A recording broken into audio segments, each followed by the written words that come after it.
obviously, part of this process was we hosted a strategy day, I believe, for you 4 years ago, maybe 5 years. That is. Oh my God, where's the time gone?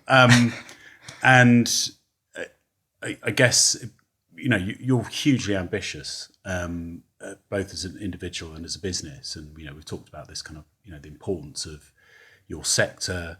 The fact that obviously, we've got an aging population, so, care is only going to become more relevant. And so actually making it a choice move rather than a force move is, just from a quality of life perspective, is hugely, hugely important. And that's a huge part of your strategy. But if we just go back to, I guess, where that was perhaps a pipe dream, how did we enable you to kind of get that down on paper and really flesh that out? Every idea that we've brought forward, Dunk has kind of enabled us to verbalise it and record it so that we can make the next step of it. So he's been able to break it down. Mm-hmm. And that's probably the bit where we'd have gone, I've got a great idea and I'd like to do this and would like to achieve this.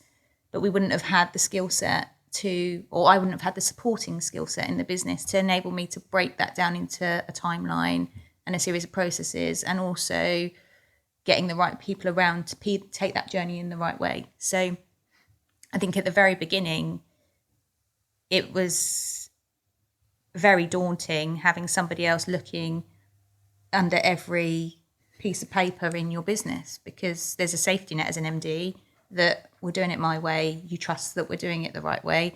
I've got a very inclusive business. They are all involved in, I like to make them all involved in everything we're doing, so we're quite transparent.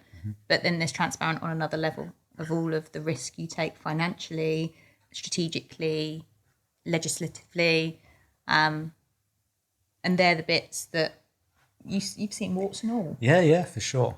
No, I think I've really enjoyed this part of the process, but, like I said, getting all your ideas almost down on a vision board together at the start, which was like, this is all the things we could do as a business, and then sort of mapping out the priorities for you. So it's like, okay, well, where are the non-negotiable bits? There's always 101 things to do as a business owner, and I think it's just picking off those 2 or 3 things that, one, manageable, but also, maybe intertwined with some of the other projects that are on that page, and actually which ones are you getting first and how do you prioritize those? And I think that's where the sounding board kind of comes in quite valuable, because I'm never going to know your business better than you.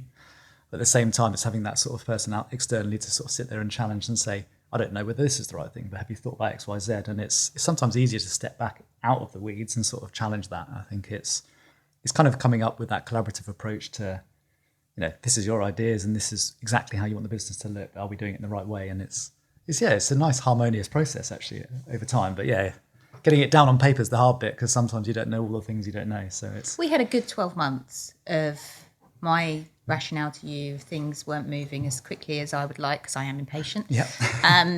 Was there wasn't enough time. There's never enough time. And cracking that time piece of making sure you're putting your time in the right place, and if it's important, then there's always time, was quite a turning point for us. Yeah.